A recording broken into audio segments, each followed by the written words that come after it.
Программабыздын сапарын ушундай сонун жагымдуу музыкалык чыгармадан кийин улантабыз. Дал ушундай урматтуу теле көрүүчүлөр, биз болсо бүгүн технологияларга баш багып ушул тармакта бир аз сөз кылып аткан соң, дал ушул техникага жакын болгон, техника менен достошкон, техниканы сүйгөн адамдар бизге конокко келип калышты. Жаш ойлоп табуучулар баштап келип отурган биздин Санжар Жумабеков агабыз, ойлоп табуучу жана анын инилери, жаш ойлоп табуучулар Рамазан жана Алмаз мырзалар биздин студиябызда конокто. Кутмандыңыздар менен. Жакшы келип алыпсыздарбы? Жакшы, рахмат. Манай кандай, балдар? Жакшыбы? Жакшы келдиңерби? Эң сонун. Мынакей өзүңүздөр жөн куру келбестен атайын ойлоп тапкан жаңы ойлоп табууларыңыздар менен, роботтар менен деп койсок болот экен, кошо келиптирсиздер. Негизи эле Санжар мырза айтсаңыз, бул тармак көбүн эсе баягы ар кимдин колунан келе бербеген иш да. Мисалы бир нерсени ойлоп таба калган, же техникаларды курай калган, же бир нерсени жасай калган, роботтарды жасай калганча, кантип кызыгып калдыңыз, кантип баштап калдыңыз, кадам таштап калдыңыз бул тармакка? Алгач саламатсыздарбы? Баардык кыргыз элиме салам айтам. Негизги биринчи кадамдар бул кичинекей бала кезибизде, мындай бала кезибизде эле башталганго десек айтсак болот. Ошондой эле батарейкаларды башында моторчукка кошуп, светодиоддор кошуп, лампочкалар кошуп, жандырып, анан акыры жаңы технологияларды үйрөнүп, ушундай деңгээлдерге жетип отурат. Анан азыркы убакта ушул азыр технология абдан өнүгүп жаткан байланыштуу. Ал технологияларды биз убакта колдонууга болчу. Себеби ал колдонуш таптакыр мүмкүнчүлүк эмес, же мүмкүнчүлүк жок болчу, же Кыргызстанда ал жок болчу.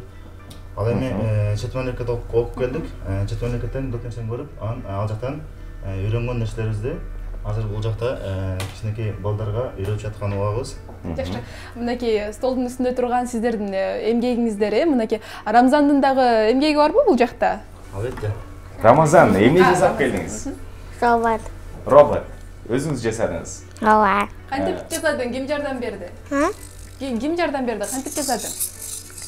Бул кандай робот? Эмне деп аталат? НАСАга басат экен, урматтуу операторлорубуз.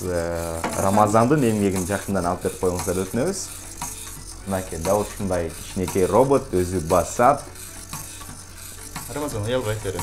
Рамазан, өзүңүз 8десиз. Ооба. 8 жаштагы баланын колунан ушундай роботтор ойлоп табылып атат, урматтуу көрүүчүлөр. Бизди кубантарлык нерсе десек болот. Ооба. Рамазанга ким жардам берген? Бул роботту жасоодо? Рамазан Эч ким жардам берген эмес. Ал чогултканы Рамазан өздөрү чогултуп, программасын өздөрү жазышкан, анын кээ бир программаларын өзү жазышкан. Анын кээ бир нерселерин биз жардам бергенбиз да. Алмаз эмне жасап келди? Мен клешняны жасап келдим. Манипуляторду. Эмне кызматларга аткарат, кантип иштейт, көрсөтүп берсеңиз болот. Мынакей кадимки компьютерге уланат экен. Баракелде, НАСАга. Керемет нерсе. Дал ушундай жаштарыбызды көрүп отуруп, Кыргызстаныбызда дагы буюрса көптөгөн чоң технологиялар, чоң адам баласынын оюна келбеген роботтарды жаралуусуна ишентип эткенсиз. Ооба. Бул эмгектерди жасоодо атайын керектелүүчү жабдыктарды кайсыл жактан аласыздар? Негизи жабдыктар бул устройство бар, бизде 3D принтер деп коет. Ошонун негизинде бул основной корпустарын бардык нерселерин ушунун жасайбыз. Анан кээ бир детальдарын Кытайдан, кээ бир детальдарын Россиядан алып турат. Бул жерде кол турат да, роботтун колу болуп калабы? Эмне функция аткарат, ага дагы. Бионическая рука деп койсок болот. Же болсо кадимки эле роботтун колу. Азыр биз ушул өзүбүздүн офисте азыр адамга окшогон башы бар, тулкобой бар, колу бар роботту жасап жаткан убагыбыз. Ошол роботтун колу. Анда азыр Рамазан кошуп, бир аз айтып берсин макулбу, Рамазан? Мон бул жак кошосуң дагы. Рамазан. Баракелде. Кадимки робот колу иштеп атат. Кээ бирлери бионическая рука деп коет, катараак. Кадимки адамдын колуна окшогон, адамдын колу кандай кызмат аткарса, ошого окшогон кызматтарды аткарып атат. негізгі азыр келіп жатқан роботыбыз. Ал азыр қандай конструкциясын түзіп жатабыз. Сол бойын денесін негізгі қимылдарын келешекте бөлсе аны қандайдыр ишқа тұрған қылып, же үйде тамақ жасай тұрған қылып, же болса кейбір сұрауларға жауап бере тұрғанда қылып, дал ошол кыргыз тилинде жооп бере тургандай кылып бөлсө нет коюп жатабыз. Бирок азыркы убакта ошол конструкциясын механикаларын жасап туруп, анан кандайдыр бир жумушту кылганга жарактуу болуш үчүн ошондой максатта жасап жатабыз.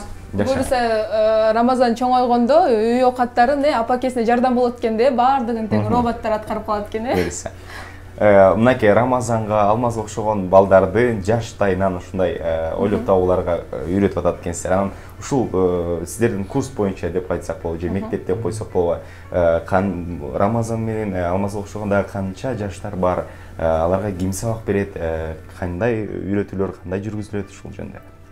Негизги эң кичинекей жаштагы балабыз 6 жашта. Анан эң чоң жаш мектеп жашындагы балдардан бул 9-класстагы балдар да.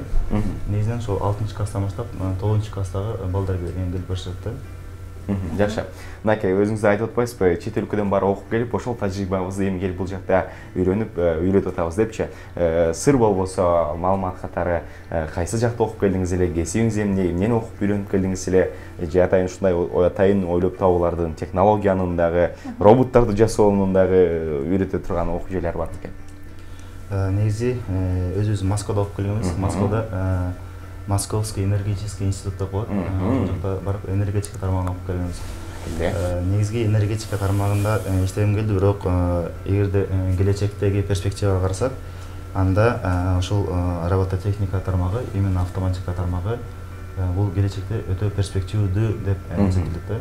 Ошон үчүн ушул тармакты көбүрөөк окуудан сырткары ушул тармакты көбүрөөк үйрөнгөнгө туура келди. Анан негизи атайын окуу жайда ошол робототехниканы окуган жокмун, бирок көптөгөн курстарга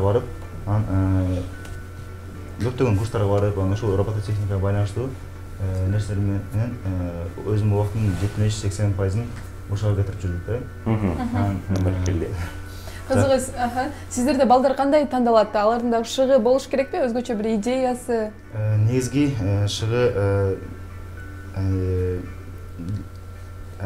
бардык эле таланттар, негизи 5% талант деп, ал эми калган 95% аракеттейт да. Ошол сыяктуу азыр биз сен билесиң, сен болбойсуң деп тандабайбыз. Баарын эле алабыз.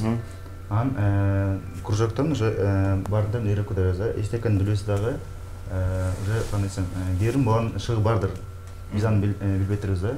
5-теги баланын бек болорун ким билет демекчи.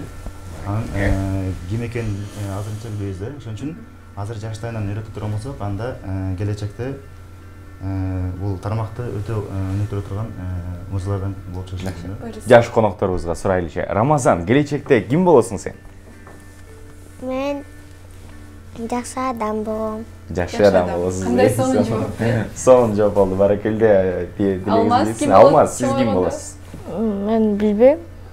Ойлоно элек деп койсуз азыр. Ойлор көп, Ушул роботторду ойлоп табып, ушул жаатта өзүңүздү өнүктүрүп, жаңы ачылыштарды жасап, жаңы роботторду жасайм деген тилектер барбы? Бар, жакшы. Рамазан, сизде? Толкундап сүрдөм жатса керек. Менде дагы. Роботтор жасайбыз келечекте. Эң сонун, баракелде. Мисалы, мына ушундай эмгектерди жаратууда, жасоодо роботторду үлгүсүн кайсыл жактан аласыздар? Мисалы, азыр Жапония эли робот жасоо же болбосо жаңы үлгүдөгү техникаларды чыгаруу боюнча алдыда, үлгүсүн кайсыл жактан аласыздар? Негизги үлгүлөрүн интернеттен алабыз. Сен интернетте абдан көп түрлөр бар. Кайсы маалымат, кайсыл источниктен аласың? Ошол жакка байланыштуу. Кээ бир компаниялар бар, алар кантип интернетке чыгышат, кээ бир компаниялар интернетке чыгышпайт да. Анан кээ бирлерин интернеттен алып жасайбыз, кээ бирлерин интернеттен алып туруп, аны кандайсың жакшылап өзгөчөлөрүн өзгөртүп, анан бизге керектүү нерселерин гана алып жасайбыз. А кээ бирлерин өзүбүз башынан баштап жасаганга туура келип калат да. Жакшы. Теле көрүүчүлөрүбүзгө кайрылып өтөлү, урматтуу теле көрүүчүлөр, биздин конокторубузга өзүңүздөрдү кызыктырган суроолоруңуздар бар болсо байланышка чыгыңыздар. 56-72 сандар кызматта, шаарыбыздын коду болсо 312. Сиздерди күтүп алууга даярбыз дейли. Ооба. Бүгүнкү биздин темабыз мынакей техника, анан дагы компьютерлер тууралуу да. Анан негизи эле азыр сиздер болсо жумушуңуздун көп бөлүгү мынакей маалыматтардын баардыгын тең үлгүлөрүн компьютерден алабыз деп атпайсыздарбы? Анан бир күндө канча убактыңыздарды коротосуздар, компьютер алдында отурасыздар? Компьютер алдында кандай өзүбүз дейсизби? 8 сааттан 9 саатка чейин болушу мүмкүн. 8-9. Бул кандай десем, компьютер менен алек болгон убагыбызда, анан кийин андан башка дагы башка нерселер жасаганга да төрөп коет да. Карап чогултуу да мисалы. Жакшы, мына ушундай ойлоп табуулар, роботтор акырындан жасалып атат. Азыр болсо бир роботту жасап атат экенсиздер. Дал ошол сиздер жасап жаткан эмгекти кыргыз эли качан көрө алат? Качан ошол роботтун баягы иш кылып атканын же бир жумуш үстүндө же басып баратканын көрүп калабыз? Буюрса 23-24 февралдарга Азия Молго мероприятие уюштурган жатабыз. Ушул айдан, ошол роботтун кандайдыр бир бөлүгүн элдин алдына көрсөтүп жатабыз. Анан ошон үчүн мүмкүн болсо көп кишилер ушул жакка келип көрүп кетсе болот. Биринчи көрсөтүү ошол жакта болот да. 23-24 февралдарда саат 4 болуш керек. Азия Мол соода түйүнүндө сиздердин эмгегиңиздер роботту көрө алабыз, кадимки кыргыз роботун. Баракелде. Негизи мына ушул биз роботторду мына столдун үстүндө турган эмгектерди көрүп алып, мына ушундай негизи ойлонуп көрсөк, кандай гана жабдуулар менен жабдылган, мындай кыйын жаралган нерсе да. Андан кийин бир роботту жасоого, мисалы, мына ушул эле роботтун колун жасоого канча күн кетет, канча убакыт кетет? Эгерде жасаганга гана убакыт кете турган болсо, анда эгерде билим бар болсо, анда 2-3 күндө же балким башынан 5-6 күндө жасаганга колду 5-6 күндө жасап болсо. Эгерде башынан баштап чертеждерин чийип, проектлесе, анда 1 айга чейин убакыт кетип калышы мүмкүн. Баракелде дейли. Ырачык билдирели, Санжар мырза, атайын өзүңүздөрдүн энелериңизди жаш ойлоп табуучулар менен биргеликте сонун роботторду жаш балдардын эмгектери менен жалпы жумурай журтка тааныштырып өттүңүздөр. Ырачык билебиз, дагы бир жолу келип бергенсизге. Келечекте сонун кыргыз роботторун жасаңыздар деп ишенели. Бизде урматтуу телеөрчүлөр конокто ойлоп табуучу Санжар Жумабеков баштаган жаш ойлоп табуучулар Рамазан жана Алмаз мырзалар болушту. Бар болуңуздар, ийгиликтерди каалайбыз. Программабыздын сапарын алдыма көздөй улантабыз.